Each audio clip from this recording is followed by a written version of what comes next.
ध्येयं सदा परिभवग्नमभीष्टदोहम् तीर्थास्पदं शिवविरञ्चनुतं शरण्यम् भृत्यार्तिहं प्रणतपालभवाब्धिपोतम् वन्दे महापुरुषते चरणारविन्दम् वंशे विभूषितकरान्नवनीरदाभम् पीताम्बरः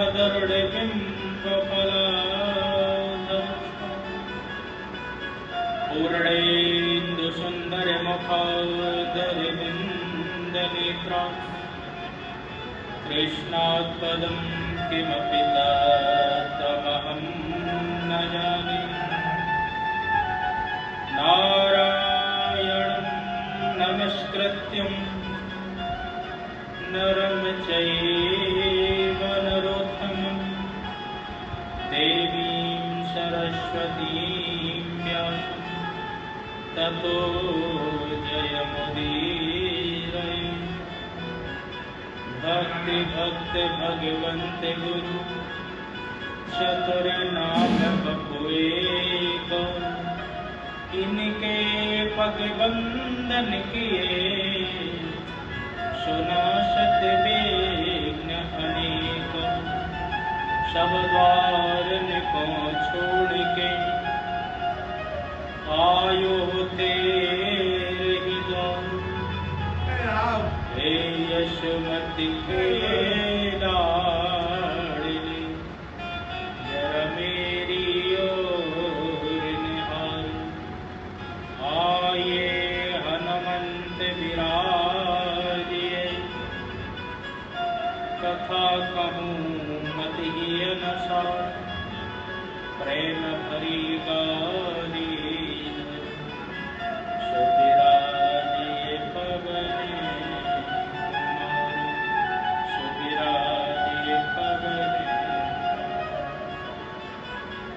बोले कृष्ण कन्हैया लाल की जय, बांके बिहारी लाल की जय, श्री वेद व्यास भगवान जी महाराज की जय, श्रीमद् भागवत महापुराण की जय, रास रासेश्वरी श्री राधा रानी की जय, पूज्य चरण प्रातः स्मरणीय प्रभुपाद स्वामी श्री गीतानंद जी महाराज की जय, पूज्य चरण परम गुरुदेव स्वामी अवशेषानंद जी महाराज की जय, सभी देवी देवताओं की जय, सभी संत जन महापुरुषों की जय, सभी भक्तों की जय।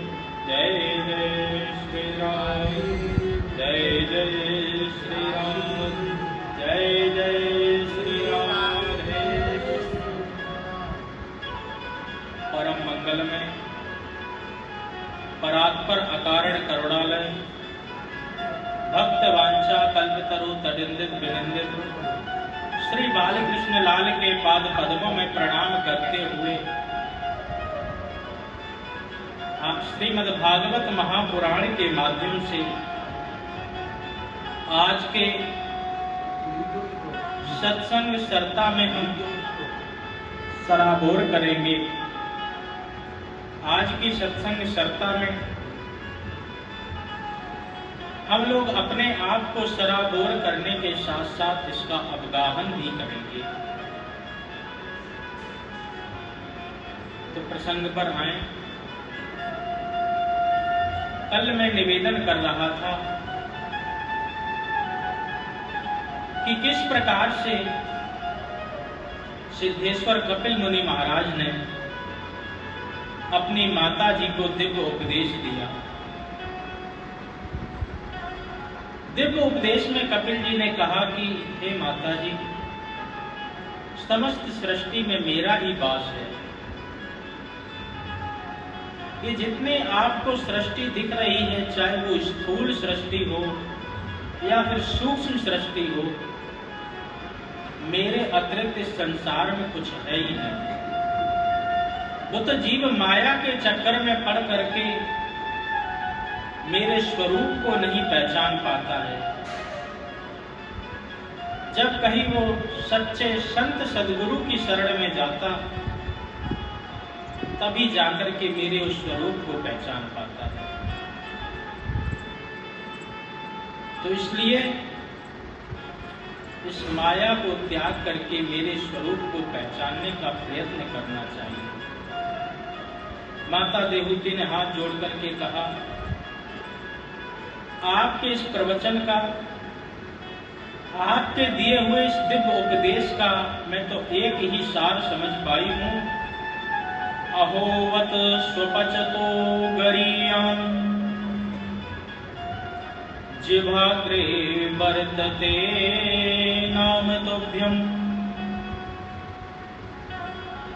कि कोई यदि चंडाल व्यक्ति भी हो, वो यदि प्रभु का नाम लेता है तो प्रभु के नाम से वो भी पवित्र हो जाता है। और कोई अच्छे से अच्छा ब्राह्मण हो, अगर वो भी परमात्मा के नाम से हीन है तो फिर उसमें भी किसी प्रकार की कोई रुचि नहीं रखनी चाहिए। इसलिए केवल आपका नाम है जो हर तरीके से जीव को पवित्र कर देता है। तो ऐसा करके, ऐसा कहकर के माता देहूती कपिल जी के चरणों में प्रणाम किया और अपने शरीर को जल में परिवर्तित कर दिया। माने उस सत्संग में इतनी सराबोर हो गई कि उन्हें अपने शरीर का भान ज्ञान कुछ भी नहीं रहा और अपना ये शरीर जल के रूप में परिणित कर दिया और परिणित करके परमात्मा के चरणों में उन्होंने अपनी मुक्ति प्रदान की। इस प्रकार से देवहूति माता जी भगवान के चरणों में लीन हुई और कपिल मुनि जी भी माता जी को प्रणाम करके सीधे गंगा सागर की ओर प्रस्थान कर गए। वहीं पर जाकर के उन्होंने अपनी समाधि लगाई। तो इस प्रकार से श्री सुखदेव जी महाराज ने परीक्षित को बहुत ही अच्छी तरह कपिलोपाख्यान के माध्यम से मनु महाराज की जो मझली बेटी देवहूति थी उनका वर्णन बताया। अब आगे के चतुर्थ अध्याय में मनु महाराज की बड़ी बेटी आकुति के बारे में बताते हैं। मनोस्तु सतरूपायं तिस्र कन्याश्च जिग्रे आकुति देवहूतिश्च प्रसूतिरिति विश्रुतः। मनु महाराज की जो बड़ी बेटी आकुति का विवाह रुचि प्रजापति के साथ में हुआ। रुचि प्रजापति के यहाँ पर साक्षात यज्ञ नारायण ने ही जन्म लिया। बोल यज्ञ नारायण भगवान की। यज्ञ नारायण महाराज का जब जन्म हुआ तो यज्ञ नारायण का विवाह दक्षिणा नाम की कन्या से हुआ। इसीलिए जब भी यज्ञ किया जाता है तो बिना दक्षिणा के यज्ञ अपूर्ण ही माना जाता है। क्यों? क्योंकि यज्ञ की पत्नी दक्षिणा है और यज्ञ करने से केवल और केवल जो करता है या जो करवाता है उसको ही केवल फल नहीं प्राप्त होता है, अपितु प्रत्येक जीव उससे लाभान्वित होता है। चार वर्ण जो है ब्राह्मण क्षत्रिय वैश्य शूद्र, यज्ञ के माध्यम से चारों वर्णों को कार्य मिलता है और यज्ञ से चारों वर्णों के घर पर अग्नि जलती है, उससे घर के लोगों का भरण पोषण भी होता है। जब कोई यज्ञ करवाएगा तो सबसे पहले टेंट वाले को बोला जाएगा कि भाई टेंट लगाओ। तो टेंट वाले का जो टेंट का आदि का काम करते हैं वो ब्राह्मण तो नहीं करता, क्योंकि शूद्र आदि ही टेंट वाले जैसे काम करते हैं।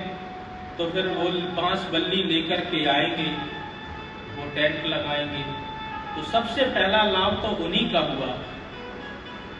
दूसरा लाभ यज्ञ के माध्यम से उसमें अनेक प्रकार की साकल्य आदि का उपयोग होता है और धन का उपयोग होता है। तो फिर दूसरे धर्म के जो लोग होते हैं, वैश्य लोग, उनकी भी वहां पर आवश्यकता होती है। उसके बाद में यज्ञ की रक्षा आदि के लिए कोई उसको विध्वंस नहीं करे, क्षत्रियों का भी सहयोग लेना पड़ता है। तत्पश्चात जब यज्ञ की वेदी आदि सभी बनकर के तैयार हो जाती है, तब ब्राह्मण को बुला करके वेद मंत्रों के द्वारा उसमें आहुति प्रदान कराई जाती है। अब यज्ञ में आहुति प्रदान करने से आसपास जितने भी घर होंगे, कोई चाहे या न चाहे, यज्ञ के धुएं से उनका घर पवित्र हो ही जाएगा। वायुमंडल को पवित्र करते हैं यज्ञ, इसलिए यज्ञ का बहुत बड़ा महत्व होता है। चारों वर्णों को यज्ञ पुष्ट करता है, इसलिए ऐसे यज्ञ भगवान का प्रादुर्भाव आज रुचि प्रजापति के घर में हुआ। उन्हीं यज्ञ नारायण के माध्यम से आज जन जन में यज्ञ हो रहे हैं। तो ऐसे यज्ञ भगवान के चरणों में नमस्कार।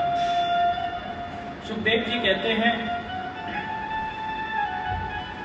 कि मनु महाराज की जो सबसे छोटी पुत्री है, उसका नाम प्रसूति है।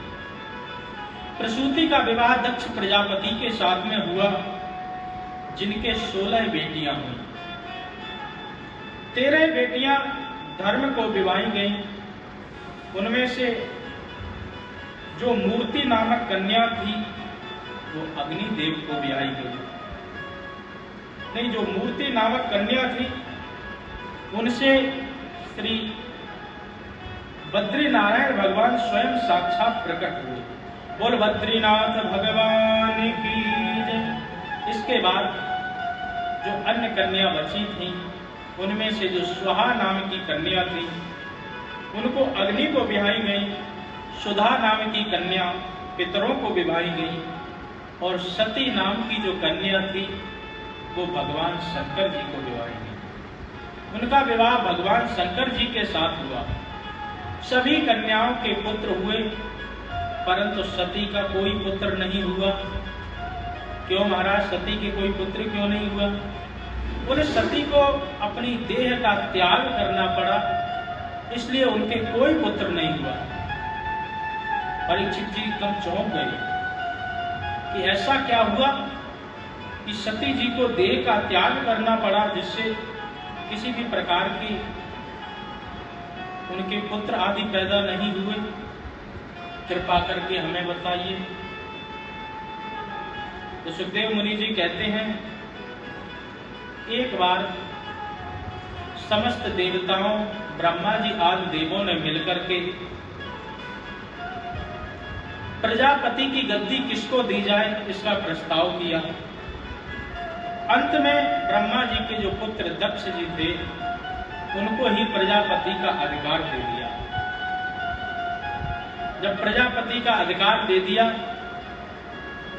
तो प्रजापति के पद को पाकर के राजा दक्ष में बहुत बड़ी गर्मी आ गई। कुर्सी की गर्मी हर किसी को आ ही जाती है महाराज। जैसे ही बड़ा पद प्राप्त होता है, तो उसकी गर्मी जीव को अपने आप ही आ जाती है। तो आज दक्ष महाराज को भी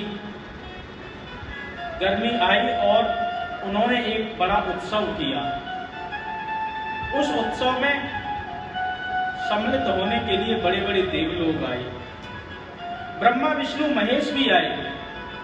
क्यों? क्योंकि दक्ष का कोई पद, जो प्रजापति का पद है, ये कोई पद छोटा नहीं होता है। हम मनुष्यों में जितनी सुख सुविधा होती है उससे 100 गुना ज्यादा सुख सुविधा सम्राट को प्राप्त होती है। सम्राट को जितनी सुख सुविधा प्राप्त होती है उससे 100 गुना ज्यादा सुविधा हमारे पितरों को प्राप्त होती है। पितृलोक में पितृलोकों को जितनी सुविधाएं प्राप्त होती हैं उससे भी 100 गुना ज्यादा गंधर्वों को प्राप्त होती है। गंधर्वों को जितनी सुख सुविधाएं प्राप्त होती हैं उससे भी 100 गुना ज्यादा कामदेव को सुविधा प्राप्त होती है। जितनी कामदेव को सुख सुविधाएं प्राप्त होती हैं उससे भी ज्यादा 100 गुना आजान देव इंद्र आदि देवों को सुविधाएं प्राप्त होती हैं। जितनी आजान देव आदि को प्राप्त होती हैं उससे 100 गुनी ज्यादा सुविधाएं प्रजापति को प्राप्त होती हैं। तो प्रजापति से 100 गुना ज्यादा ब्रह्मा जी को ब्रह्मलोक में प्राप्त होती। तो प्रजापति का कोई पद छोटा नहीं, बहुत बड़ा पद है। और इस संसार में सबसे बड़ा तो यही है कि किसी को पद मिल जाए। जब तक मान लो पद नहीं मिलता है तब तक तो उनकी भाषा बहुत नम्र रहती है। महाराज ये चुनाव चिन्ह है, इसका जरा ध्यान रखना। बड़े हाथ जोड़ करके प्रार्थना करते हैं और जैसे ही जब जीत जाते हैं, पद मिल जाता है, तो फिर आपको कभी देखने या पूछने भी नहीं आते। तो इस प्रकार से ऐसा कोई नहीं है इस संसार में जिसको अपमान नहीं आता हो। नहीं को अस जन्म जग माही, प्रभुता पाय जाय मद आई। तो आज दक्ष को भी अपमान आ गया। अरे पद वाले को तो अपमान आता ही आता है। जो पद के नीचे वाले लोग होते हैं कई बार उनमें और भी ज्यादा आ जाता है। एक बार जब रावण सो रहा था तो ब्रह्मा जी उसको रोज वेद सुनाने के लिए आया करते थे, क्योंकि रावण दशग्रीव था। वेद सुनने का उसका रोज का नियम था। तो 4 बजे ही ब्रह्मा जी आकर के उसको वेद सुनाया करते थे। तो एक दिन जब वेद सुनाने के लिए ब्रह्मा जी आए तो रावण का चपरासी दौड़ा दौड़ा हुआ आया। वो आते ही तुरंत ब्रह्मा जी को डांट लगा दी। ब्रह्मध्येन सनई समया दूसरम वैष्ठीयता।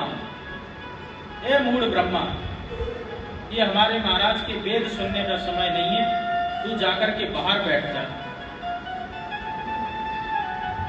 वहीं खड़े थे बृहस्पति देव आदि, कहने लगे बताओ इतने बड़े ब्रह्मा जी सृष्टि करता, एक छोटा सा चपरासी, तो रावण का चपरासी उनको ऐसे बोल रहा। उसने सुन लिया कहीं कि ये बृहस्पति आदि जो देवता हैं ये मेरे बारे में कुछ बोल रहे हैं। तुरंत बृहस्पति को भी डांट दिया।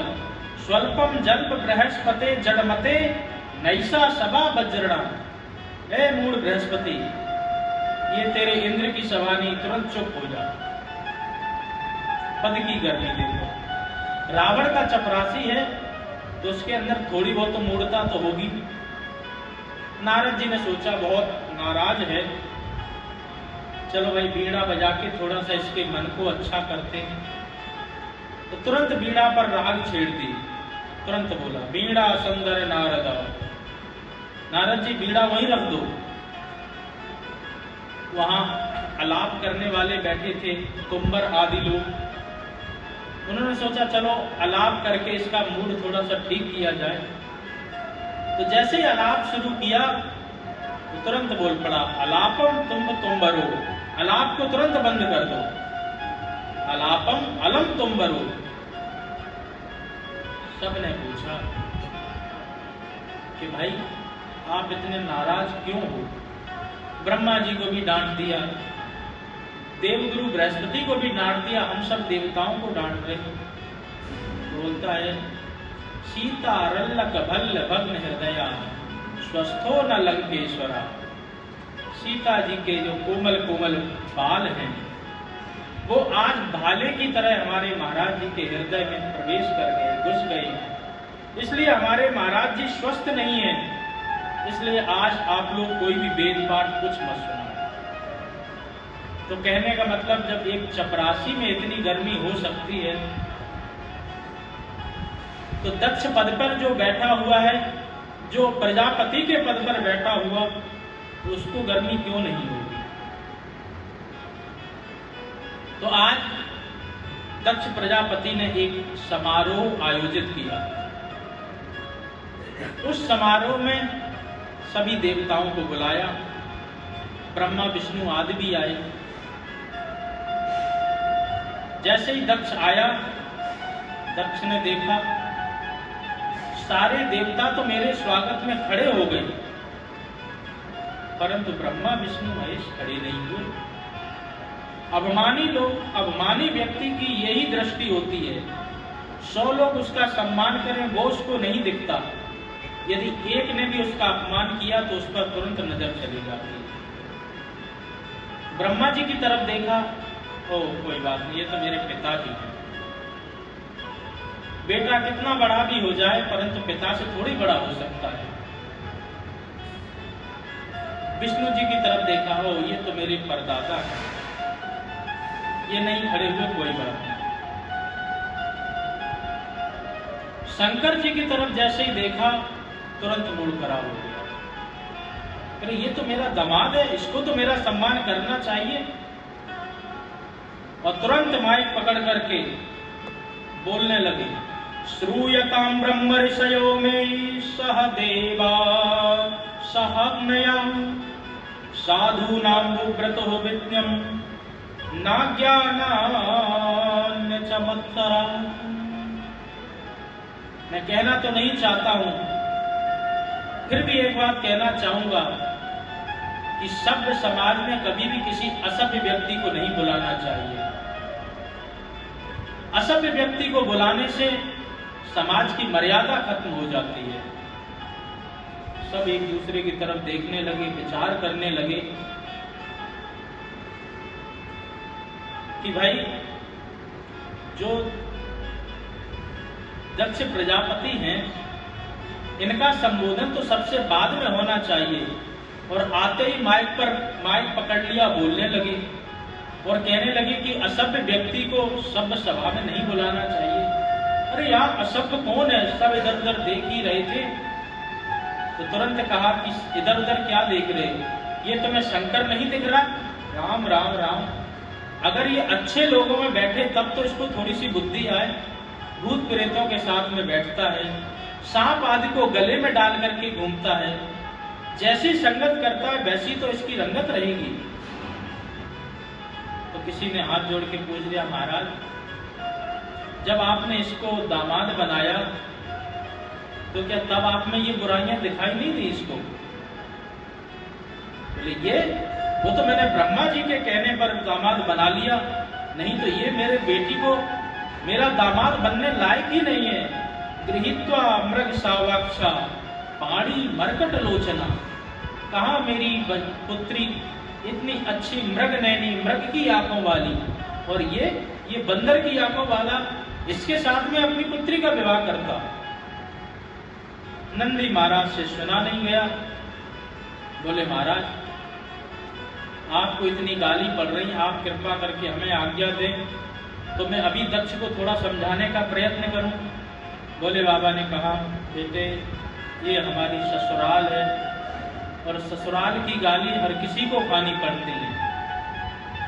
तो नंदीश्वर ने सोचा अब भाई ससुराल की बात है, तो नंदी महाराज भी चुप हो गए। इधर दक्ष प्रजापति खूब भोलेनाथ को गाली दे रहे हैं और भोलेनाथ एकदम शांत बैठे हैं, कुछ भी नहीं बोल रहे। यदि आप किसी को गाली दें और वो शांति से बैठा रहे तो आपका क्रोध और दुगना हो जाता है। तो जब भोले बाबा ने कोई प्रत्युत्तर नहीं दिया तो फिर अंत में दक्ष ने भोले बाबा को शाप ही दे दिया कि मैं दक्ष प्रजापति साफ देता हूं कि किसी भी यज्ञ भाग में, किसी भी यज्ञ में इस शंकर को भाग ही न दिया जाए। जब इस प्रकार का शाप किया तो अब नंदी महाराज से चुप नहीं रहा गया, तुरंत खड़े होकर के बोलने लगे, हे राजन दक्ष, तुम पद के अभिमान में इतने अंधे हो गए कि शिव जी की महिमा भूल गए, इनको श्राप दे रहे। उतनी देर से जब से आए हो बकरे की तरह बड़बड़ बड़बड़ कर रहे हो, मैं भी तुम्हें श्राप देता हूं कि तुम्हारे बकरे का मुंह लग जाए। दक्ष के पक्ष में भृगु प्रजापति भृगु जी खड़े हो गए, बोले, हे नंदीश्वर, ससुर दामाद की लड़ाई हो रही थी, तू बीच में क्यों बोल पड़ा? मैं श्राप देता हूं कि शिव जी के सारे गढ़ पाखंडी हो जाएं। अब शिव जी के सारे गढ़ खड़े हो गए, बोले, बुड्ढे बाबा, तूने मुझे श्राप दिया, हम भी सब श्राप देते हैं कि जितने भी तेरे जैसे चाटुकार ब्राह्मण हैं सर्वभक्षी हो जाए, भिखमंगा हो जाए। भोले बाबा सोचने लगे, महाराज ये शाप समारोह है कि स्वागत समारोह है, और ये सब मेरे कारण ही हो रहा है। तो भोले बाबा ने तुरंत अपने पक्ष को शांत किया, शांत हो जाओ, शांत हो जाओ।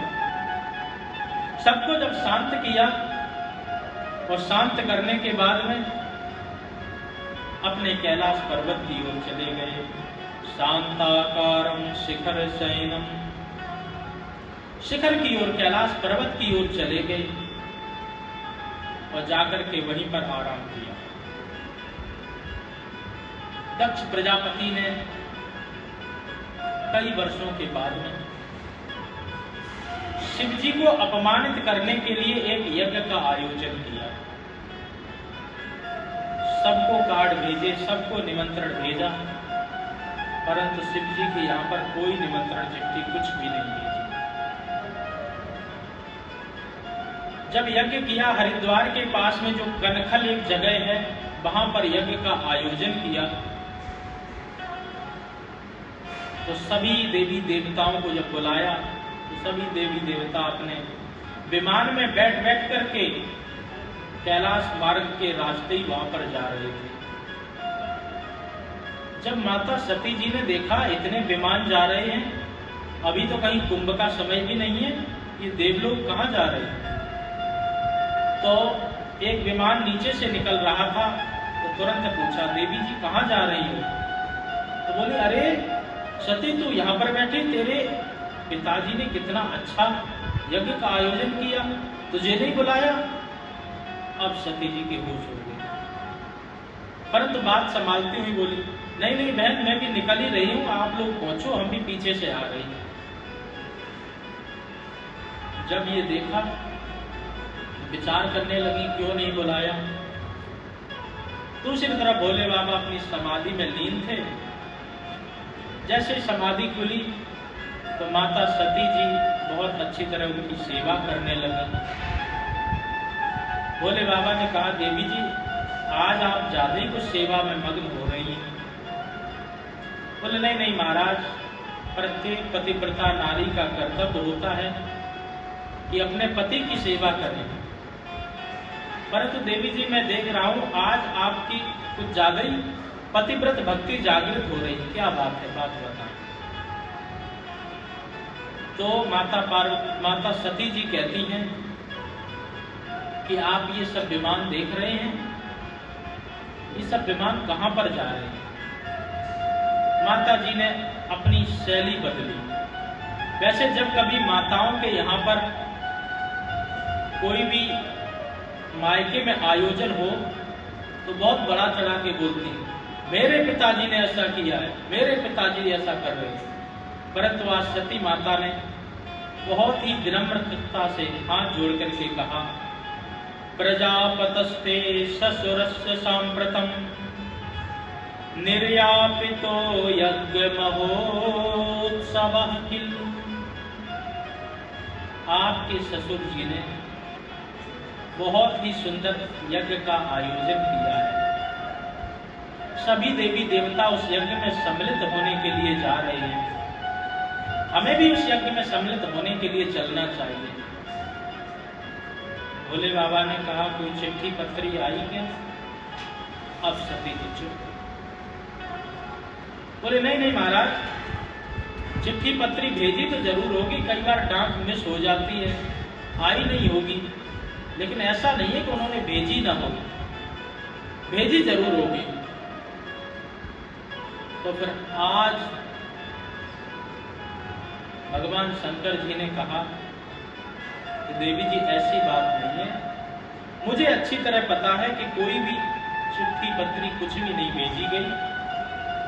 वो बहुत दिन पहले जब एक बार इन्होंने, तुम्हारे पिताजी ने स्वागत समारोह किया था और हम गए, हम खड़े नहीं हो पाए, तो इसलिए उन्होंने हमें बहुत सारी तो गालियां दी और मुझे ही अपमानित करने के लिए यज्ञ किया। माता सती ने कहा, वाह महाराज, ससुर दामाद के बीच में झगड़ा चल रहा, हमें कुछ पता ही नहीं है। तो धन्य है भोले बाबा, नहीं तो आजकल ससुराल में जाकर के जरा सी ऊंच नीच हो जाए, जरा सी कोई छोटी सी बात भी हो जाए तो तुरंत आकर के पत्नी पर चढ़ाई कर देते हैं कि तेरे यहां पर हम गए, ऐसा हुआ वैसा हुआ। जो जमाता होते हैं, शास्त्र कहते हैं जमाता दशमो ग्रह, ये भी एक 10वें ग्रह के ही रूप में होते हैं। नवग्रहों की पूजा करके तो उनको शांत कर दिया जाता है, परंतु जो जमाई राजा होते हैं, इनकी पूजा सेवा ना की जाए तो तुरंत क्रोधित हो जाते हैं। इनके लक्षण सुनिए, सदा वक्रा सदा क्रूरा सदा पूजा मपेक्षते कन्या राशि स्थितो नित्यम जामाता दशवो ग्रह। सदा वक्रा, जो दामाद होते हैं उनकी दृष्टि सदा वक्र रहती है, हर छोटी छोटी बात में उनको जो है ना गुस्सा आता ही रहता है। सदा क्रूरा, कहीं जरा सी ऊंच नीच होते हैं तुरंत क्रुद्ध हो जाते हैं। सदा पूजा अपेक्षते, हमेशा पूजा की अपेक्षा रहती है। जब भी ससुराल में जाएं तो हमारा अच्छी तरह स्वागत होना चाहिए। कन्या राशि स्थितो नित्यम, ये जब आपकी कन्या राशि कन्या के साथ में नित्य स्थित होते हैं, सब कन्या राशि स्थितो नित्यम जा माता दशमो ग्रह, ये भी 10वें ग्रह हैं। ऐसे जो जामाता 10वें ग्रह हैं, इनको मनाना बड़ा कठिन होता है महाराज, परंतु धन्य है भोले बाबा। इतनी बड़ी बात हो गई, पता ही नहीं। और आज जब बात आई तो आज बड़ी विनम्रता से कहते हैं कि ऐसे ऐसे करके आपके पिताजी ने यज्ञ किया और उसी यज्ञ में मुझे नीचा दिखाने के लिए, इसीलिए हमारे यहाँ पर कोई चिट्ठी पत्री आदि कुछ भी नहीं मिली।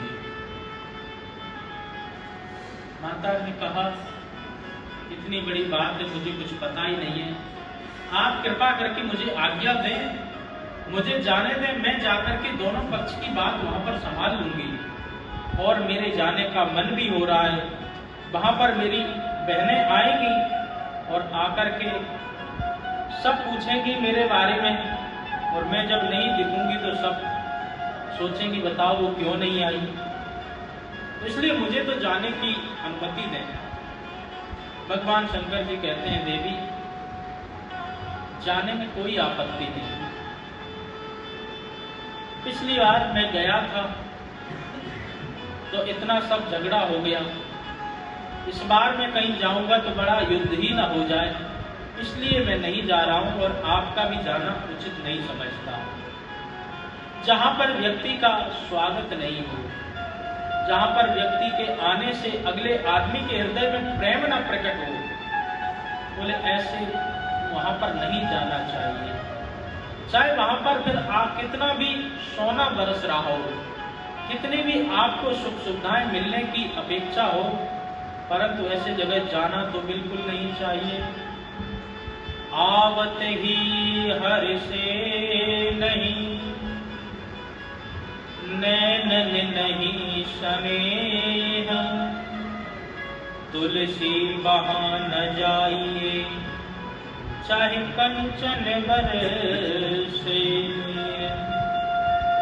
ऐसी जगह नहीं जाना चाहिए, चाहे सोने की बरसात क्यों न हो रही हो, परंतु यदि आपके आने से दूसरे के हृदय में आपके प्रति प्रेम नहीं हो, उसका हृदय यदि अच्छी तरह खिल नहीं उठे, तो ऐसी जगह पर तो बिल्कुल नहीं जाना चाहिए। इसलिए देवी जी, मेरा तो यही मन है कि आपको भी नहीं जाना चाहिए। आप यदि वहां पर जाएंगी तो मेरे कारण आपका भी अपमान होगा। परंतु देवी जी का मुंह लटक गया। माताओं को अगर मायके जाने के लिए रोक दिया जाए तो बहुत जल्दी उनका मूड खराब हो जाता है। भोले बाबा से कहा कि नहीं, हमें तो जाना ही है।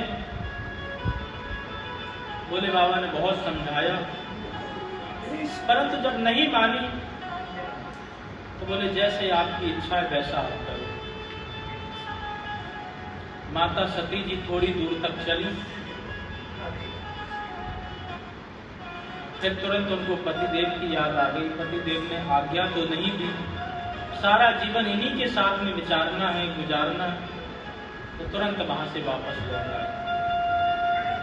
इधर भोले बाबा जी के बारे में जब ध्यान आए तो आधे रास्ते से वापस लौट आए, तो जब पिताजी के बारे में ध्यान करती हैं तो जाने को तुरंत तैयार हो जाए। 2-3 बार ऐसा किया, परंतु चौथी बार जब देखा, भोले बाबा ने आंख खोल करके देखा तो सती जी काफी दूर चली गई। उसके बाद अपने नंदी आदि गढ़ों को भी बोला, जाओ जाओ अच्छी तरह माता जी को विदा करके आओ। अब माता जी मुझे नहीं लगता कि लौटने वाली हैं, तो इनको लेकर के जाओ। सभी नंदीगढ़ आदि भूत प्रेत सभी आए, आकर के सती महारानी की जयकार बोलते हुए नंदीश्वर ने अपने पीठ पर माता को बिठा लिया और बिठा करके यज्ञ कुंड में प्रवेश कर गए। जो यज्ञ पंडाल बना हुआ था उस यज्ञ पंडाल में प्रवेश कर गए। बोल सती महारानी की। जैसे ही सती महारानी उस यज्ञ पंडाल में प्रवेश की, किसी ने उनकी तरफ देखा भी नहीं। राजा दक्ष का सख्त आदेश था, शिव जी से संबंधित यदि कोई व्यक्ति यहाँ पर आएगा तो इससे अगर किसी ने किसी प्रकार की भी मित्रता जाहिर करने की कोशिश की तो उसको कठोर दंड दिया जाएगा। जब देखा कोई भी अच्छी तरह सती जी से नहीं मिला, सती जी की बहनें जो थीं वो भी सती जी के पीठ के पीछे उसको देख देख करके हंस रही थी। देखो देखो, इसको तो काट भी नहीं भेजा, फिर भी ये चली जाए। परंतु सती जी ने सोचा कि मायके में तो माता का ज्यादा महत्व होता है। जैसी सती जी माता के पास में गई तो तुरंत माता जी ने अपने अंत में दौड़ करके सती जी को भर लिया। सादर भल ही मिली एक माता, भगनी मिली बहुत मुस्क्याता। केवल और केवल माता जी बहुत अच्छी तरह सती जी से मिली और मिलकर के सभी हालचाल पूछे, भोले बाबा के बारे में पूछे। जब सती जी अपनी माता जी से मिलने के बाद में पुनः यज्ञ पंडाल की जो मेन वेदी थी, जो प्रमुख वेदी थी, वहां पर पहुंची और वहां पहुंच करके देखा तो छोटे छोटे देवी देवताओं का सब भाग रखा हुआ था। शिव जी का वहां पर कोई भाग नहीं था। अरुद्रम भागम तमक्षभ्य छद्वारम पित्र च देवा। जब ऐसा देखा कि भोलेनाथ का किसी भी प्रकार का कोई भाग वहां पर नहीं रखा तो तुरंत सती जी को क्रोध आ गया। जब तक सती जी का अपमान किया जा रहा था तब तक सती जी को बिल्कुल क्रोध नहीं आया, परंतु आज अपने पति का अपमान देख करके तुरंत क्रोधित हो गई और ललकार करके दक्ष प्रजापति को सती जी ने कहा कि पद के मद में तुम इतने अंधे हो गए हो, शिव जी की महिमा को भूल गए। 2 अक्षरों का शिव जी का नाम है, यद दुक्षरम नाम ग्रयति नृणाम कल्याणम करोति, समम कल्याणम करोति स शंकरा। जिनके नाम मात्र लेने से जीव का कल्याण हो जाए, ऐसे शंकर जी की महिमा भूल गए। जिन सांप बिच्छू आदि को कोई पास नहीं आने देता है, उनको भी भगवान शंकर जी अपने गले में धारण करते हैं। इसीलिए भगवान शंकर जी को पशुपति कहा जाता है। पशुनाम पतिम स पशुपति, जो पशुओं के भी पति हैं, ऐसे शंकर जी के तुमने आज भाग नहीं रखा। जो शंकर जी किसी विशेष पूजा के लिए नहीं जाने जाते, उनको तो सिर्फ 1 लोटा जल चढ़ा दो, उसी में ही शंकर भगवान तुरंत प्रसन्न हो जाते हैं। आशुतोष तुम अबडर दानी, आरती हरऊ दीन जन जानी। प्रत्येक व्यक्ति की जरा सी परेशानी देखते भोले बाबा तुरंत प्रसन्न हो जाते हैं और प्रसन्न होकर के उसकी सारी पीड़ा हरण कर लेते हैं। शंकर शोभन सरल अति पूजा, शिव समान सम देव न दूजा। उनके जैसा दूसरा देव कोई हो ही नहीं सकता। ऐसे शंकर भगवान का आज तुमने भाग नहीं दिया, उनका आज तुम अपमान कर रहे हो। और मुझे लगता है कि जब मैं लौट करके अपने पति के पास में जाऊंगी तो मुझे कहेंगे, आओ आओ दक्ष कुमारी, किस प्रकार से यज्ञ तुम्हारा हुआ, किस प्रकार से यज्ञ में तुम्हारा स्वागत हुआ। तो तुम्हारा नाम लेकर के मुझे बुलाएंगे तो मुझे कितनी अंदर ही अंदर मेरे कितनी पीड़ा होगी। तो मुझे लगता है कि जब तक ये शरीर मेरे पास में है, तब तक आपके साथ में मेरा संबंध जुड़ा रहेगा। अब मुझे इस शरीर को ही त्यागना पड़ेगा, तभी मेरे और आपके संबंध में अलगाव हो पाएगा। तो ये कहकर के माता सती ने जब अपने पति का अपमान देखा तो तुरंत योगा अग्नि प्रकट की और उसी में सती महारानी ने अपना शरीर भस्म कर दिया। बोल सती महारानी की। जब से सती महारानी का शरीर भस्म हुआ, उधर नारद जी ने जाकर के भोले बाबा को समस्त समाचार बता दिया कि महाराज गजब हो गया। बोले क्या हुआ? बोले जैसे हम थे वैसे ही आप भी हो गए। बोले दक्ष प्रजापति के यहाँ पर सती गई, अपने पिता से मिलने के लिए गई। पिता ने हृदय लगाने की बात तो दूर, ऐसा धक्का दिया कि वो यज्ञ कुंड में गिरी और वहीं पर समाप्त हो गई। पत्रकारों की भाई अपनी अपनी शैली होती है कि खबर को किस प्रकार से चटपटी बनाया जाए। तो नारद जी की बात सुनकर के भगवान शंकर जी को एकदम क्रोध आ गया। और जैसे ही भगवान शंकर जी को क्रोध आया तो तुरंत एक जटा उखाड़ी और जटा उखाड़ करके पत्थर पर जैसे ही पटकी तो कराल दृष्टो जुरदग्न मूर्धना कपाल माली विव्रतोदाधना। एकदम जैसे ही जटा को पटका तो तुरंत वीरभद्र वहां पर प्रकट हो गया। बोल वीरभद्र भगवान की। चमचमाती तलवार, बड़ी बड़ी आंखें लेकर के तुरंत वीरभद्र प्रकट हो गया। शिव जी को प्रणाम करके बोला, महाराज आज्ञा।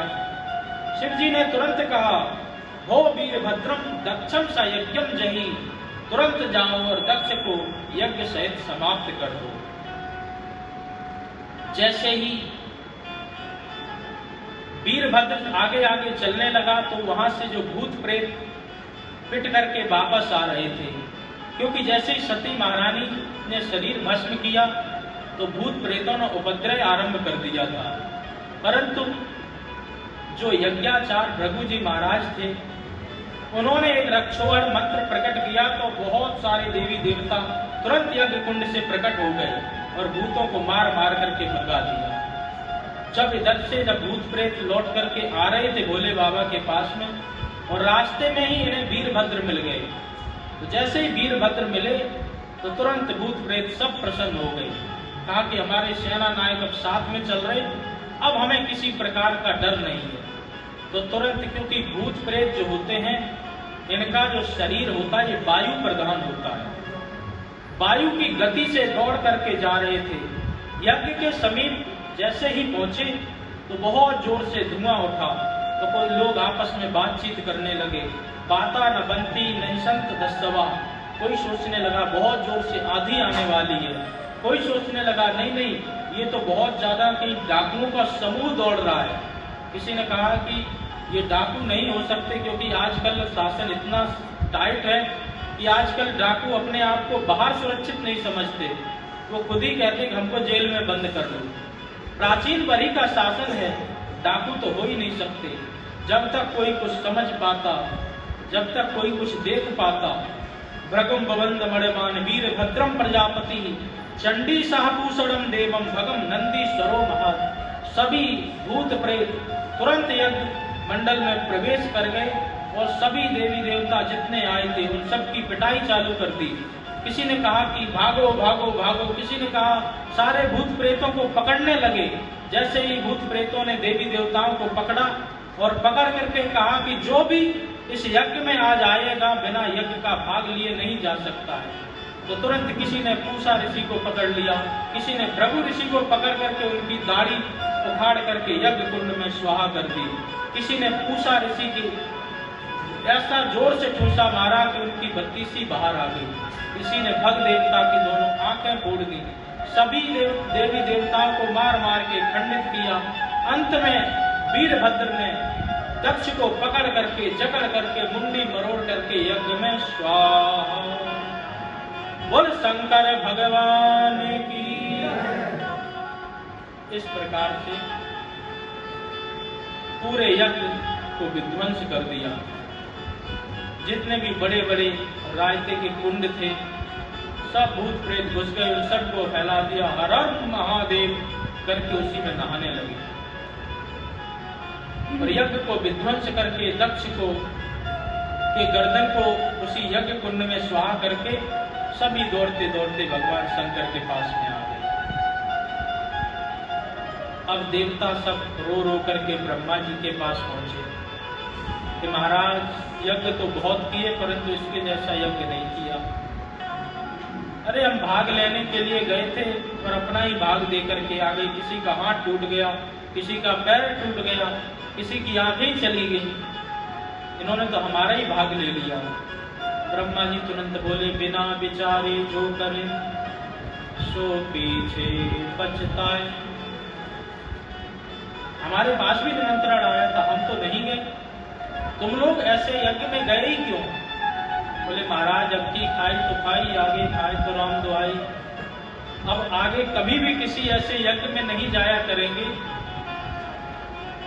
तो क्या चाहते हो? बोले बस यही चाहते हैं कि भोले बाबा से इस यज्ञ के चक्कर में बैर भी ले लिया और हम सबकी ये दुर्दशा भी हो गई, तो आप कृपा करके हमें ठीक कर दें। बोले जिसके कारण हुआ है तुम्हें वहीं जाना पड़ेगा, वही तुम्हें ठीक करेंगे। बोले कहाँ जाना पड़ेगा? बोले कैलाशपति के पास में, शंकर भगवान के पास में जा। महाराज उन्हीं के गढ़ों ने तो मेरी ये दुर्दशा की है, अब मैं अगर उनके गढ़ों के पास में जाऊंगा, शंकर जी के पास में जाऊंगा, वो तो जीवित ही नहीं मुझे छोड़ेंगे। तो ब्रह्मा जी ने कहा चलो तुम घबराओ नहीं, हम तुम्हारे साथ में चलते हैं। तो आज ब्रह्मा जी सभी देवताओं को लेकर के भगवान शंकर जी के पास में गए और तुरंत शंकर जी ने ब्रह्मा जी का स्वागत किया। ब्रह्मा जी ने और अन्य सभी देवताओं ने हाथ जोड़ करके स्तुति की। कर्पूर गौरम करुणावतारम संसार सारम भुजगेंद्रहारम सदा वसन्तं हृदयारविन्दे भवं भवानी सहितं नमामि। सभी देवताओं ने ब्रह्मा जी के साथ में मिलकर के भोलेनाथ की स्तुति की और स्तुति करने के बाद में ब्रह्मा जी ने देखा भोले बाबा शांति से बैठे हुए हैं, तो तुरंत आंखों का इशारा किया, बहुत अच्छा समय है, आकर के इनके चरण पकड़ लो, यही तुम्हें ठीक करेंगे। सभी देवता आए, आकर के भोले बाबा जी के चरण पकड़ लिए। चरण पकड़ने के बाद में कहा कि प्रभु आपके गढ़ों ने इनकी ऐसी ये दुर्दशा कर दी, आप कृपा कर दें। ये भृगु ऋषि हैं, इनकी आदत पड़ी है दाढ़ी पर हाथ फेरने की, आज इनकी दाढ़ी नहीं है तो इनको बड़ी परेशानी हो रही। भोले बाबा ने कहा कि पूरी दाढ़ी तो नहीं, हम थोड़ी सी दाढ़ी दे देते हैं, फ्रेंच कट से काम चला दो। कहा कि महाराज ये पूषा देवता है, इनके तो दांत ही तोड़ दिए, ये रोटी कैसे खाएं? बोले कोई बात नहीं, सतुआ घोर घोर के पिया करो। भग देवता की तो आंखें ही फोड़ दी, महाराज ये तो चल ही नहीं सकते। बोले मेरा वरदान है कि तुम मित्र की दृष्टि से देख सकोगे, जो जो मित्र देखेगा वो तुम्हें अपने आप दिख जाया करेगा। तो इस प्रकार से एक एक करके सभी देवताओं को संतुष्ट किया। अंत में सभी देवताओं ने कहा महाराज वो यज्ञ विध्वंस हुआ पड़ा है, उसको भी जरा पूर्ण कर दो, आपकी कृपा के बिना वो यज्ञ पूर्ण हो ही नहीं सकता। बोले हम क्यों जाएं, हमारा तो इस यज्ञ में भाग ही नहीं है। बोले नहीं, हम सभी देवताओं ने मिलकर के विचार किया है कि उस यज्ञ में से जो भी बचा करेगा वो सब आपका ही भाग होगा। भोलेनाथ ने कहा जो ही राम सो ही राम, भाई जो मिल रहा है चलो। तुरंत भोले बाबा प्रसन्न होकर के उस यज्ञ मंडप पर पहुंचे और यज्ञ मंडप पर पहुंच करके कहा कि यजमान को बुलाओ। तो कहा महाराज यजमान का धड़ तो पड़ा है, सर्व यज्ञ कुंड में स्वाहा हो चुका। तो भगवान ने तुरंत मृत संजीवनी विद्या के द्वारा दक्ष प्रजापति के बकरी का गर्दन लगा दिया और बकरी की गर्दन लगा करके तुरंत देखा तो दक्ष प्रजापति की भाषा ही बदल गई। तुरंत हाथ जोड़ करके प्रार्थना करने लगे। अब बकरा क्या बोले तो बम बम बम बम बम बम उसके मुंह से निकल रहा था।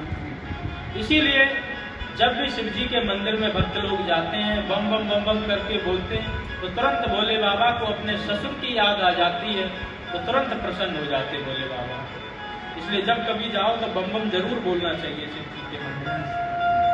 तो तुरंत भगवान शंकर जी ने दक्ष प्रजापति के गर्दन को जोड़ दिया और जोड़ने के बाद में उस यज्ञ को संपूर्ण किया। तुरंत यज्ञ नारायण प्रकट हुए। प्रकट होने के बाद में कहने लगे कि मुझ में और शिव में जो भेद देखता है वो सबसे बड़ा द्रोही है। मुझ में और शिव में किसी भी प्रकार का कोई भेद नहीं है। शिव द्रोही मम दास कहावा, सो नर मोहि स्वप्नेउ नहीं भावा। जो शिव जी में भेद देखता है और मुझ में भेद समझता है तो ऐसे नर मुझे स्वप्न में भी पसंद नहीं आते हैं। अहम ब्रह्मा च सर्वस्य जगतः कारकम परा। शिव जी और विष्णु में कोई भेद थोड़ा ही है। शिवस्य हृदयम विष्णु, विष्णुश्चा हृदयम शिवा, ईशा दाम्प्यरम कृत्वा रौरवम नरकम व्रजे। जो शिव और विष्णु में भेद देखते हैं ऐसे लोग रौरव नामक नरक में गामी होते हैं, उसमें जाते हैं। तो इनमें किसी भी प्रकार का कोई भेद नहीं है।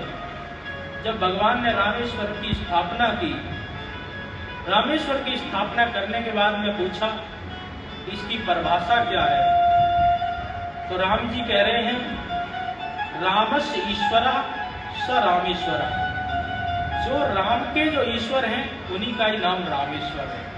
ऐसे भगवान शिव जी से पूछा कि रामेश्वर का मतलब क्या है, तो शिव जी कहते हैं रामा ईश्वरो यस्य स ईश्वरा। राम जिसके ईश्वर हैं ऐसे हम रामेश्वर। किसी प्रकार का कोई भेद नहीं है। आज हम लोग शिव जी को, जो कुछ पंथ के लोग हैं, नाम लेना उचित नहीं है, वो शिव जी को अशुद्ध समझते हैं, दूषित समझते हैं। परंतु शिव जी तो अजन मानो लोका, वो दूषित कैसे हो सकते हैं? जिसका किसी के द्वारा कोई जन्म थोड़े ही हुआ, वो तो स्वयंभू, जिस प्रकार से ब्रह्मा है, विष्णु है, उसी प्रकार से शिव है। तो वास्तव में इन तीनों में कोई अंतर नहीं है।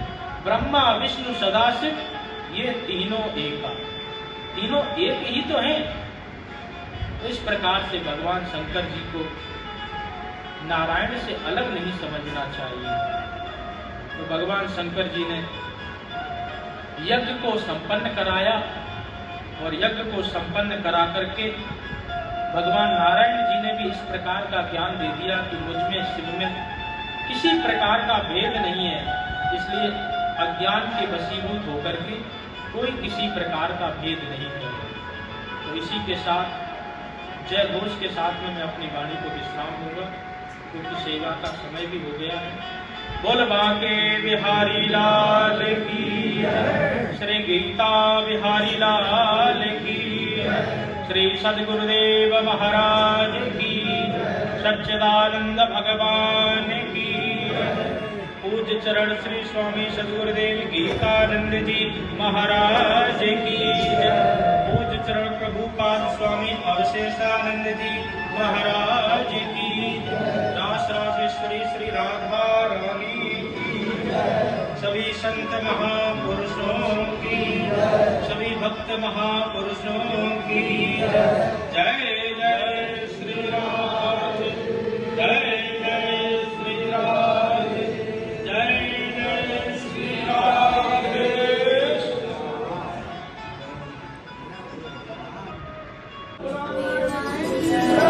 तुपे वाली वाली प्यारी, बरसाने वाली, तुपे वाली वाली प्यारी, बरसाने वाली, तुपे वाली वाली प्यारी, बरसाने वाली, तुपे वाली वाली प्यारी, बरसाने वाली, बरसाने वाली, बरसाने वाली, बरसाने